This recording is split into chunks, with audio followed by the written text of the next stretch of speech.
This audio is brought to you by Muslim Central. Please consider donating to help cover our running costs and future projects by visiting www.muslimcentral.com/donate.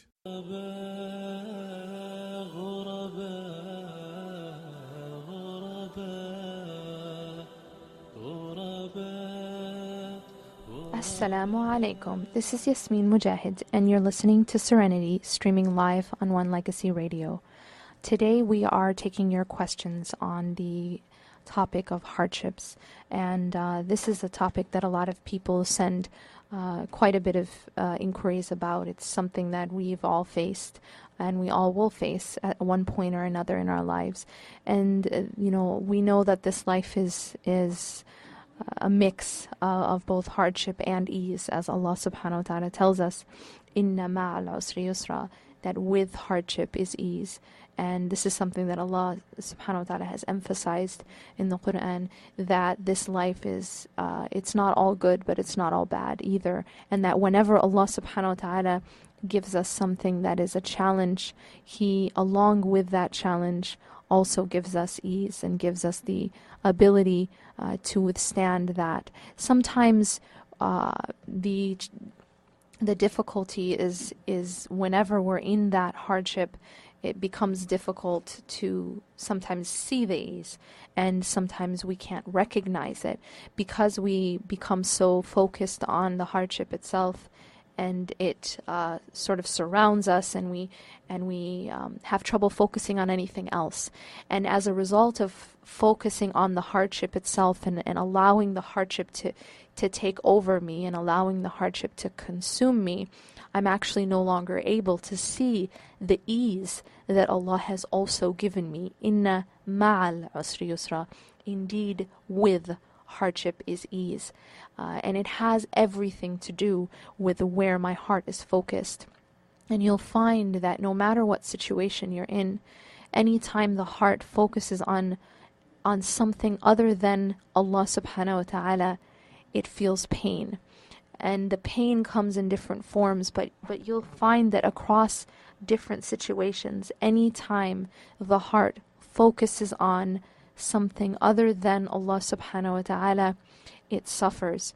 For example, if a hardship comes to me, and because I'm dealing with this hardship, it might be financial, it might be personal, it might be something in my family, it might be something in my career, but when that hardship faces me, when I face rather that hardship, I as human beings, we immediately move our attention and our focus to the hardship itself. Now all of my attention and my focus of heart and mind gets, is now directed towards the hardship itself. And when we do that, now I want you to imagine for a moment a person who's looking at something, and as soon and suppose that person might be facing, their face is facing, they're looking directly at something, and then all of a sudden they hear a loud noise on their left or on their right, and immediately we as human beings, when we hear a loud noise, our face turns towards the direction of the noise, of where the noise is coming from.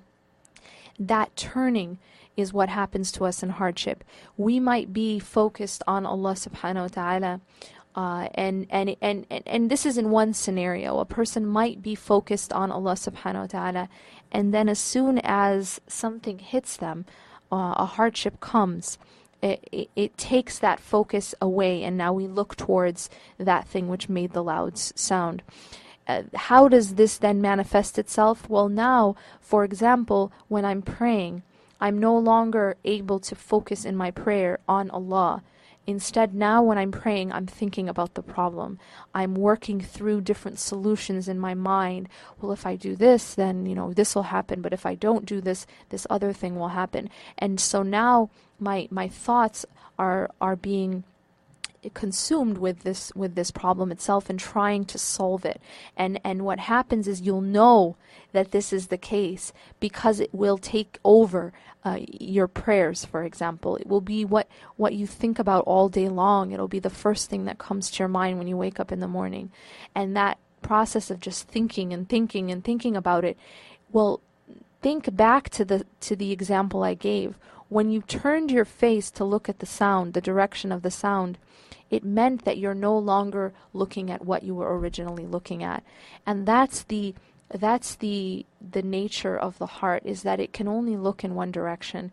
It's just like when my eyes are looking at something. If my face is directed towards one direction, I cannot see behind me at the same time. And so the heart is the same way. The heart also has a face, and it faces in one direction or another.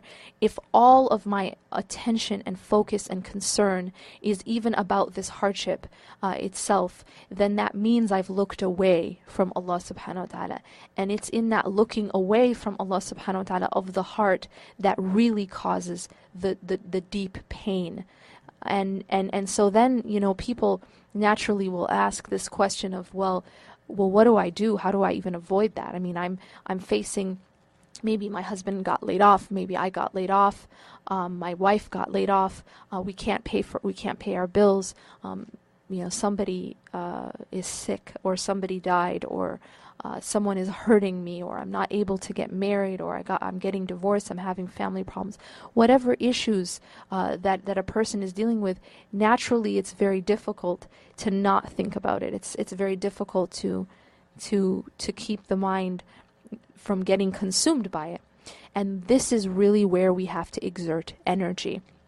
So often we exert our energy into trying to work through solving the problem on our own.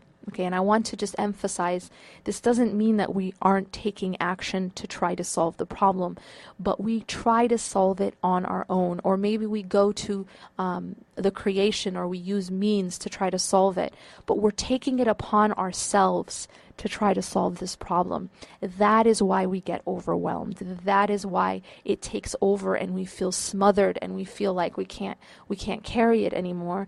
And it's because I'm trying to carry a mountain, and I'm obviously not equipped to carry a mountain. And so my mistake is that I'm trying to carry something I wasn't never created to be able to carry.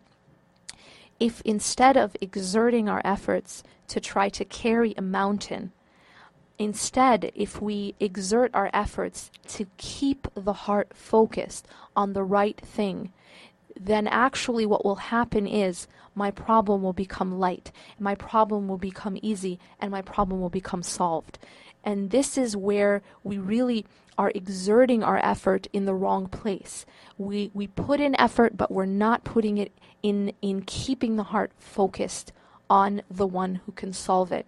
The lesson here is, instead of worrying about the problem, instead of focusing on the problem, I need to focus on the one who can solve it, and realizing that I can't solve it. It's just like I don't look at Mount Everest and I say I can actually lift that up and I can carry it on my back. That would be crazy. And that's exactly what we do when we're facing something really, really heavy, something really difficult. We try to carry it on our backs, and that isn't something we can do. Trying to do that will waste your efforts, or waste your energy, and exhaust you and smother you and make you feel as though you can't even function. Because obviously, if someone is trying to lift a mountain, they're not going to have any energy left for anything else. And on top of it, you don't succeed in lifting the mountain. All you do, if you're trying to lift something that is too heavy for you to carry, you don't end up lifting it, you don't end up being able to carry it, and all you do is make yourself very, very tired. This is how we respond incorrectly to hardship. We use our efforts to try to take care of the problem ourselves, to try to solve it. We use our mental energy, our emotional energy, our psychological energy in that endeavor, instead of using it in the right way. And the right way is to ask for the one who can solve it. Ask the one who can carry it. Ask the one who is in control of all of it. All of these things are a creation of Allah subhanahu wa ta'ala, including your hardships, including your pain, including your sadness and your happiness as well. All of these are creations, and they were made for a particular very specific purpose. Allah subhanahu wa ta'ala tells us that He doesn't want to make things hard on us. He doesn't want us to make things difficult, but rather Allah subhanahu wa ta'ala wants good for us. Allah wants to purify us, and Allah wants to ultimately bring us back to the correct focus. So what I want to do now, inshallah, is begin to take some of the questions that we received, and I will take I will also take questions from the chat box, inshallah. One person asked, I have a question: how to build up our character when we are facing a hard time of our phase? And this is a good question, because this is exactly what we should be looking at with the hardship. How can this hardship build up my character? That is actually the reason why hardships are given to us. If we are responding properly, then the hardship is a character builder. If we are not responding properly, then the hardship is a punishment upon us. But we can always rectify our response. There's never a point, so long as we're still alive, that we have to say, I'm not responding properly. That means I failed. That means Allah is displeased with me and I'm going to give up now. There's no point where we need to say that, because there's always a chance, as long as Allah subhanahu wa ta'ala has given us another day to live and another breath to take, we can still always come back to Allah subhanahu wa ta'ala and respond properly. The question then is, what is the proper response to hardship? And we can basically separate the response to hardship into three categories. The first category is the category of the type of response that as believers we absolutely want to avoid. And that is the response of anger at Allah subhanahu wa ta'ala, the response of resentment at Allah subhanahu wa ta'ala. This is the how could you do this to me, why me type response. This is not the proper response for a believer, and this response actually makes things harder on us, and it's an indication that this hardship is not good for us, and it's based on the fact that we're responding in the wrong way. Many people ask that question, that they don't know, how do I know if this hardship is a punishment from Allah subhanahu wa ta'ala, or if it is a blessing or a test from Allah subhanahu wa ta'ala? And the answer is, it has everything to do with our response. If our response is the first response that we spoke about of anger and resentment at Allah subhanahu wa ta'ala, then this is an indication that perhaps this is a punishment upon us, and we need to fix our response in order to purify ourselves and get the benefit of the process of hardship cleansing us. The second type of response or category of response is the very minimum that we should have as believers, and that's the response of sabr, the response of patience, of perseverance through the hardship. This means, the definition of sabr in this case is that when the hardship comes to me, it may hurt inside. I may be in pain inside, but I do not complain. I restrain myself from complaint. I restrain myself from anything that would indicate that I am angry at Allah subhanahu wa ta'ala, or that I am not trying to be patient. And so patience does not necessarily mean that I'm not in pain. Patience does not necessarily mean that I don't cry. But patience is a state of the heart where I am not complaining. Although it may hurt me, I am not angry. I am not complaining at Allah subhanahu wa ta'ala. And in this case, I may be crying to Allah subhanahu wa ta'ala or complaining to Allah subhanahu wa ta'ala, but not about Allah subhanahu wa ta'ala. And there is a vast difference between complaining to Allah and complaining about Allah. To complain to Allah is something that even the prophets, peace be upon them all, did. To complain to Allah is to tell Allah subhanahu wa ta'ala, Allah, this hurts, and Ya Allah, this is hard for me, help me. This is complaining to Allah. And there is absolutely nothing wrong with showing your weakness, and in fact this is something beloved to Allah subhanahu wa ta'ala, is that we do admit our need to Him, because we are all in desperate need of Him, but many of us do not admit it. Many of us refuse to admit it. And so the one who admits it is more beloved to Allah subhanahu wa ta'ala. That humility, asking Allah for help, that's complaining to Allah subhanahu wa ta'ala.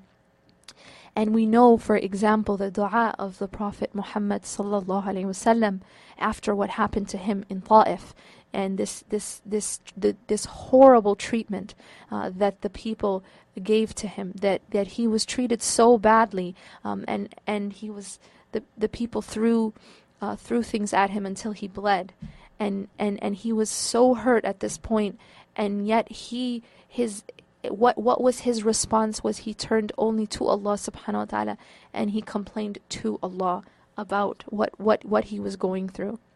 This is not obviously a contradiction of patience or sabr. Crying to Allah, or even crying out of pain, is not a contradiction of patience and sabr. A contradiction of patience would be to complain about what is happening, to be angry, to say, how could this happen to me? Why me? This isn't fair. As if one is saying that Allah is not fair. As if one is saying that the decision of Allah subhanahu wa ta'ala was not just. As if someone is saying that Allah made a mistake, a'udhu billah. That is what it means to have that feeling of complaint and anger. And we ask Allah subhanahu wa ta'ala to protect us from that. And we ask Allah subhanahu wa ta'ala not to test us with those things that would potentially even bring that out of our hearts. Qulu ameen. And so we've spoken about this second level of sabr, and this is the level that the believers should have. And the result of this response to hardship, the result of having sabr and patience in hardship, is what the Prophet ﷺ describes in a hadith when he says that there is no sadness or sorrow or pain that befalls a believer, even the prick of a thorn, except that it removes sins like leaves falling from a tree. This is the result, this is the fruits of sabr in hardship, is that we are purified, we are cleansed of our sins. And that's the beauty of having this proper response, is that it's cleaning us. Allah subhanahu wa ta'ala speaks in the Quran about hardship, and how the hardships were sent upon nations. And one of the reasons that Allah speaks about is لِيُمَحِّصَ الَّذِينَ آمَنُوا, that so that Allah will make the believers undergo a process called tamhis. And tamhis, when you look at this Arabic word, you'll find that this word is the same word that's used to describe the purification of gold. When you take gold and you want to purify it of its if there's any type of impurity in that gold, the way in which you remove it is by heating it up. By heating it up. And so once you heat up gold, what happens to the gold is that the impurities are removed, and what's left over is just pure. It's pure gold. This is how Allah describes the process happening to the believers. لِيُمَحِّصَ الَّذِينَ آمَنُوا, that Allah is doing tamhis to the people, to those who believe.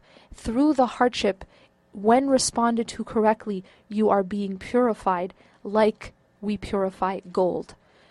That only happens when we respond properly with patience, and it's removing our sins like leaves falling from a tree. And the third level that scholars speak about is the highest level of response to hardship, and that's the level of rida. Rida means contentment. A person, we said that in the category of sabr, a person internally feels that pain. Internally, they feel that pain. However, with the category of rida, the internal state is different. Inshallah, we will take a short break now, and when we return, we will speak more about this highest level of response to hardship.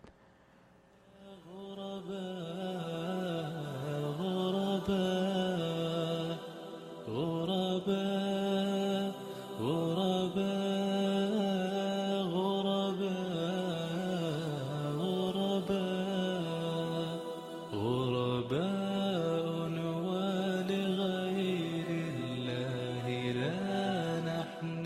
الجبال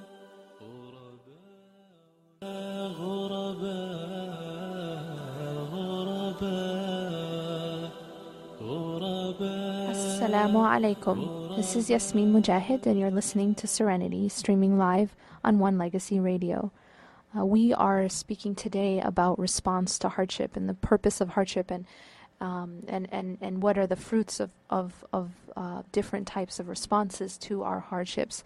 We spoke about so far two levels of response to hardship. The first being the one we want to avoid, and that's the response of complaint and anger and resentment towards God at how could you do this to me. And this is the response that makes us lose the benefit and the fruit of hardship, which is something that we gain in the second level, and only when we respond with patience, with sabr, and that is to purify us, to remove our sins, and to clean us out internally of our internal deficiencies. And there's this quote that I really like. A poet said that when someone beats a rug with a stick, the beating is not intended for the rug, but it's intended for the dirt inside of the rug. And in the same way that when we are going through a hardship, we have to remember that this thing I'm going through, it's not intended to hurt me. It's intended to clean that dirt that's inside of me. If we view every challenge that we go through in that way, our response will be very different. And this brings us to the highest level of response, which is rida. Rida is when the internal state is no longer in pain or perturbed, even in the hardship itself, but there is a calm inside. Although, with sabr we said that even if there's no, there might be pain inside, but outside one has restrained themselves from complaint, and that's very commendable. But however, rida is when inside it's also calm, that there's a contentment with whatever Allah subhanahu wa ta'ala gives, that there isn't that, inside that agitation, that fear, that pain, but rather just calm. One way that I like to describe rida, it's like, imagine if you're going shopping with someone that you're madly in love with, and this person is picking a gift for you. So the person's going to go through the store and find something to give you as a gift from them. And suppose they pick out something, maybe it's a sweater, and maybe, if this gift were from anyone else, you might think that it was hideous, right? Or maybe most people would consider it hideous. Suppose it was objectively, just according to most people's standards, would look externally to be not very attractive.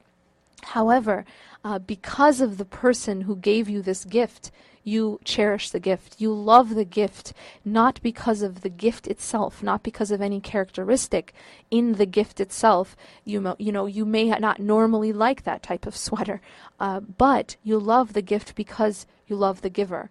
You love the gift because of who gave it to you, not because of what it is, the characteristic of the gift itself.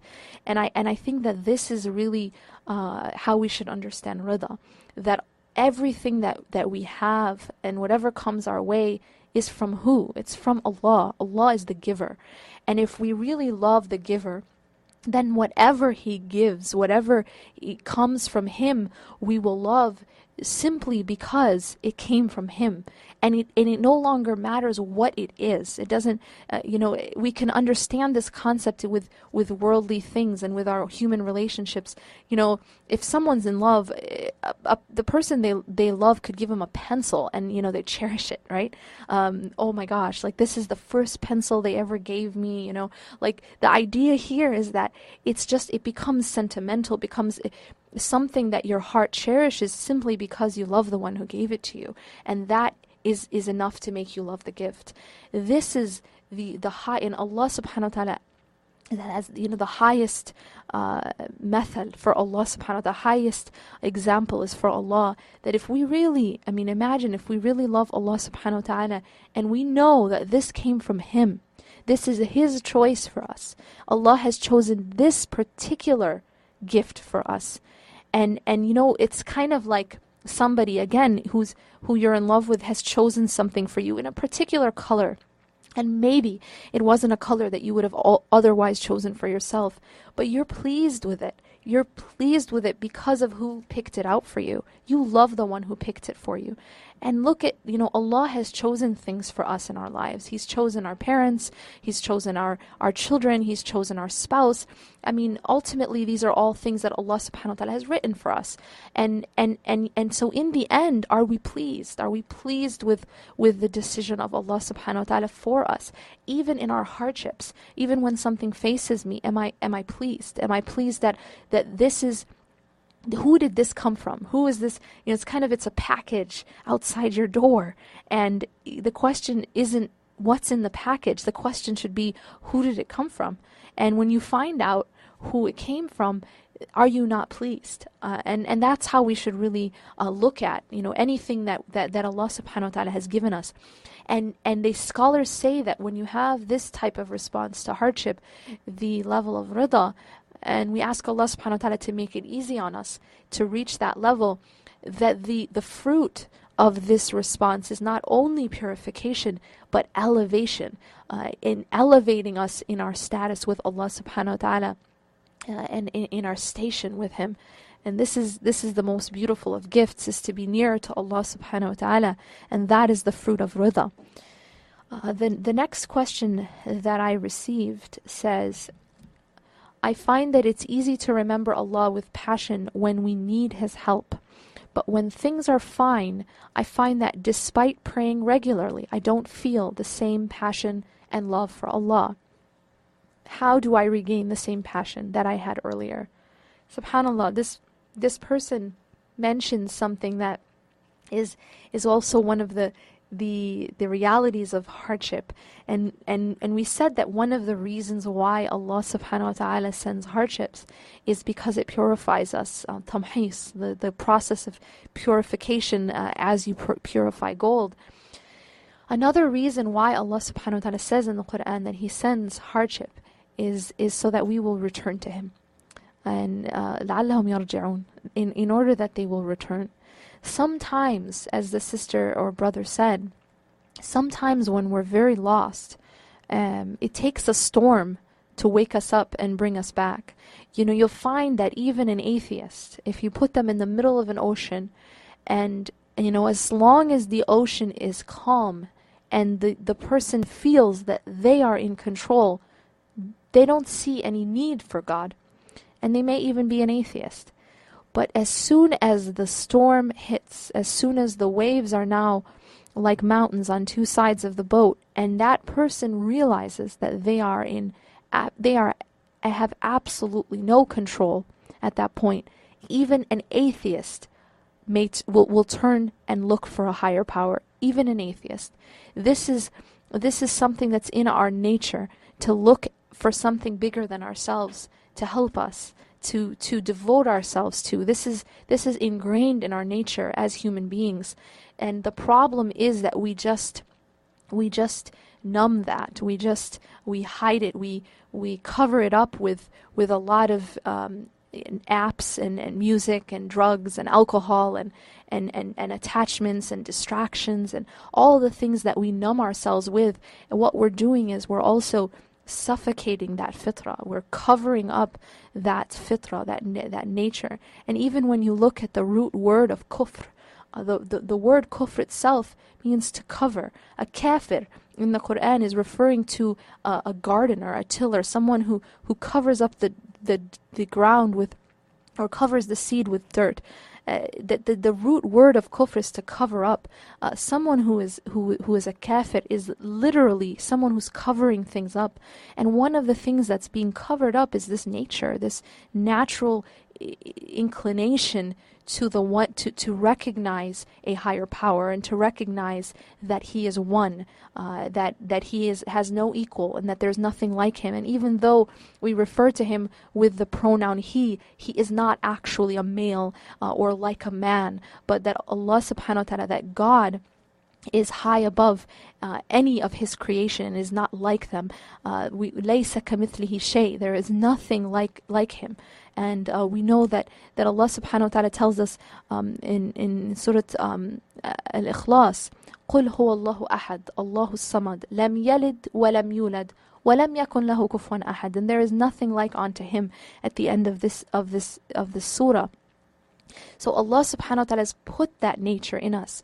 And every time that we, sometimes like the listener was saying, sometimes when things are easy, there's no storm, I'm comfortable on the shore, I'm sipping, pina colada, non-alcoholic of course, and I'm comfortable. So I don't really feel the need to turn to a higher power.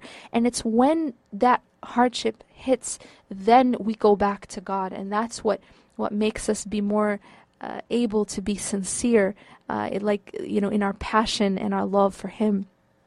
So it is a very good question of how do we regain that same passion once we are again safe on the shore. And I think the answer is we have to stay connected with a lot of dhikr.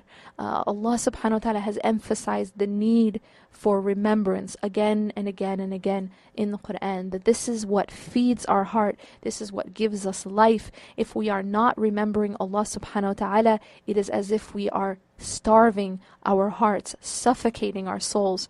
There's a hadith of the Prophet ﷺ, very profound, that says the difference between the one who remembers his Lord and the one who does not remember him is like the difference between the living and the dead.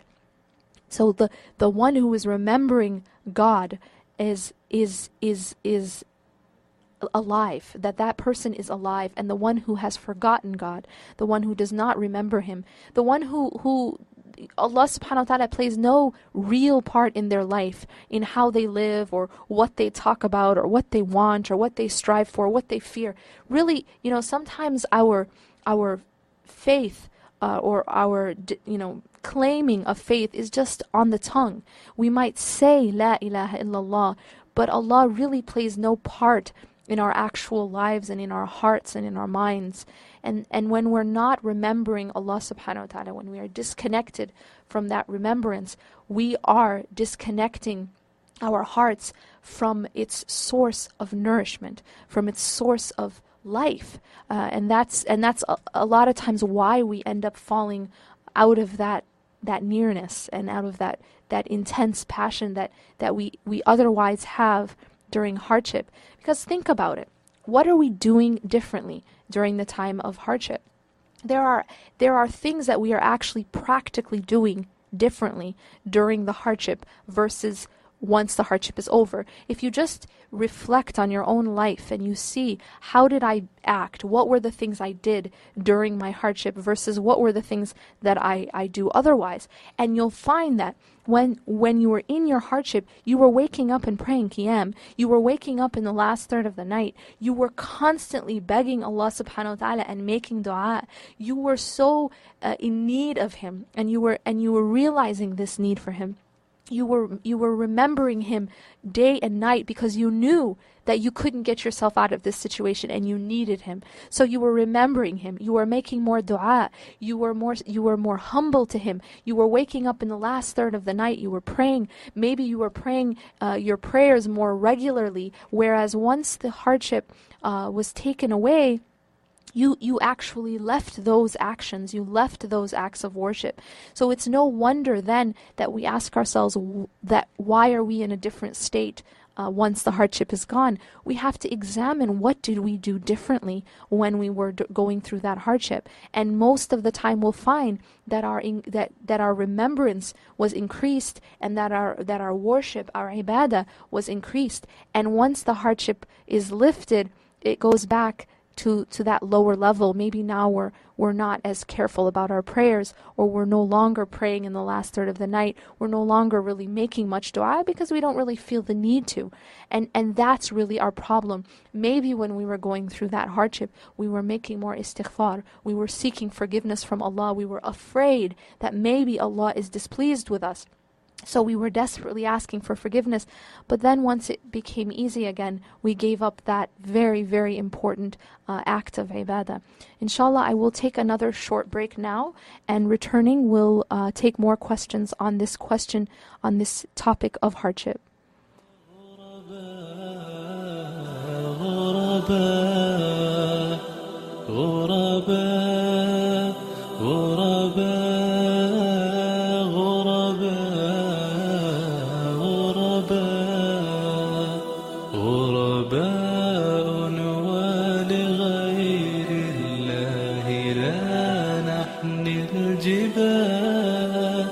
غرباء